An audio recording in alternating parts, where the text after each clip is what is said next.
When I see a woman staggering into flats in a tattered, soiled, bloody dress, immediately that's a sugar cube. I want to know who she is. Noose around her neck. Okay, so that means that somebody's pulling her. But hold on, she's got a hatchet clutched in her hand. This is getting interesting. This is a recording taken from a free live class that I give from time to time to my email subscribers. Let's get stuck in. Steve, are you in the house? I am. Can you tell us a bit about your script? Well, it's the story of two individuals. Amos is an older man who has lived a very hard life. When he was younger, his wife and son died. Sorry, can I stop you, Steve? I'm a big fan of this script, but I need you to encapsulate in sort of a couple of sentences what this movie's about. They meet in the Badlands. They've both been subjected to violence. They're hunted for a gold map, and in the end, discover they are father and daughter. Okay, so there's some great beats there. This is a marketing job. I don't think your logline does justice to your script, well, certainly the pages that I've read. So I'm just going to crack in there. This is a Western, and this is our opening scene. A desolate, wind-scarred emptiness bounded by crumbling spires of pink and beige. Amos Frazier, nearing 60, lean and weathered, battered derby pulled low, slogs on foot, saddlebags slung over one's shoulder, panniers over the other. At the edge of a mud-bottom creek, he stops, shrugs off his load, takes a long pull from his canteen.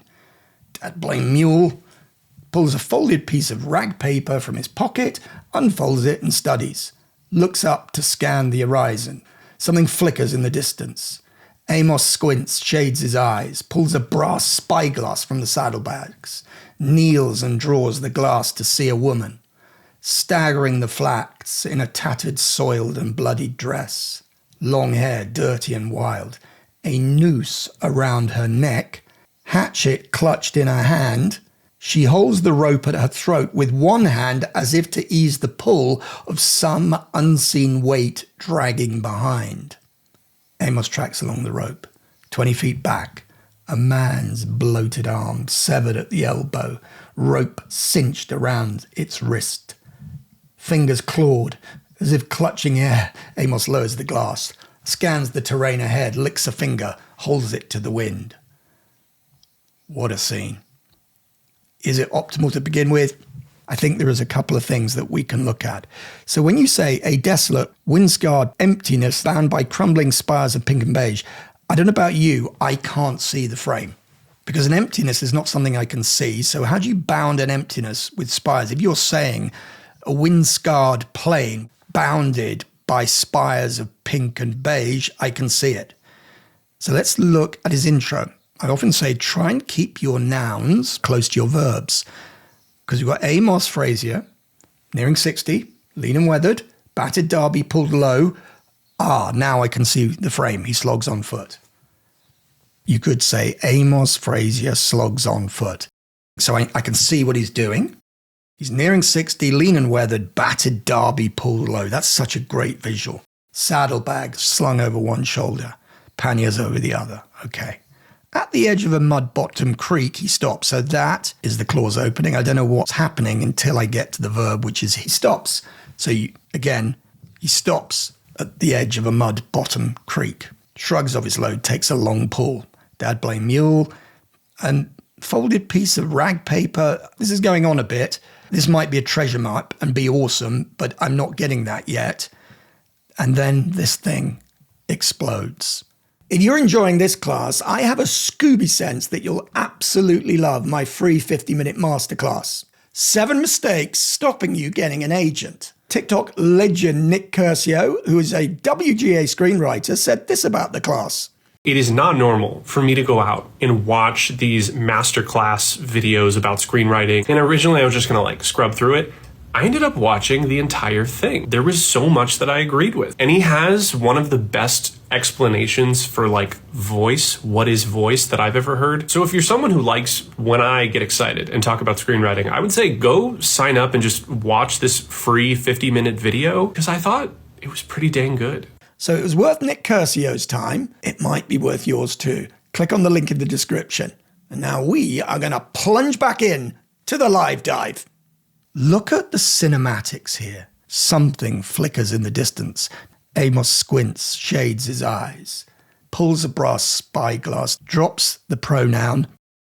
When I see a woman staggering in the flats in a tattered, soil-bloody dress, immediately that's a sugar cube. I want to know who she is. Long hair, dirty and wild, great voice. Short, noose around her neck. I immediately think, okay, so that means that somebody's pulling her. But hold on, she's got a hatchet clutched in her hand. This is getting interesting. And she's holding the rope at her throat with one hand, and there's something pulling behind. She's got a man's bloated arm severed at the elbow. Look at the language. When I'm reading this, it's effortless. There is zero friction from image to image. A man's bloated arm severed at the elbow. Can you see it? Rope cinched around its wrist. That's a close-up, even though he's got his glasses. Fingers clawed as if clutching air. This is way, way good. He lowers the glass, scans the terrain ahead, licks a finger, holds it to the wind. What does this say about Amos? He's just seen this extraordinary image and he's checking the wind. I don't know why he's checking it, but he's pretty cool. And then we have a campsite. Amos has a fire built. It's a bit flat. You don't need to tell us he has a fire built. If you say Amos feeds a fire. Coffee boiling in a pot, skewered rabbit brown and juicy on the spit. He reaches to pluck a leg, pauses to listen, takes a slow bite, swallows, calls out. Smells good, don't it? Glances into the darkness beyond the fire. Might as well come on in. Get you some victuals. Best leave that hatchet behind, huh? Sound of soft steps. The woman enters the light of the fire, face filthy, hatchet still clutched in her hand, rope from her neck, snaking to darkness.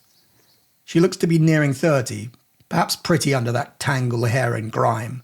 Her neck is bruised and blackened, raw and bleeding where the rope has dug into her skin. Her bare feet are bloodied and swollen. Amos nods. That necktie looks a mite uncomfortable. Got me a knife, could cut that off. Nothing. Amos reaches for the spit, tears off a hunk of rabbit, tosses it at her feet. Without averting her eyes, she bends, squats and lifts the meat, tears into it, choking down bites. Amos tosses more rabbit. Then his canteen. Best make good use your chompers, missy. You swallow. She chews, swallows, gulps water, draws an arm across a greasy mouth, never lowering her eyes. Name's Amos. Might warm her here by the fire. Woman remains squatted in place, arms around knees, eyes fixed, hatchet propped up against her shin, blade shining in the firelight. Amos shrugs.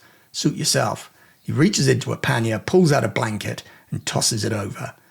He leans back against his saddle and looks up into a moonless sky and the vastness of the Milky Way. So why is this working for me?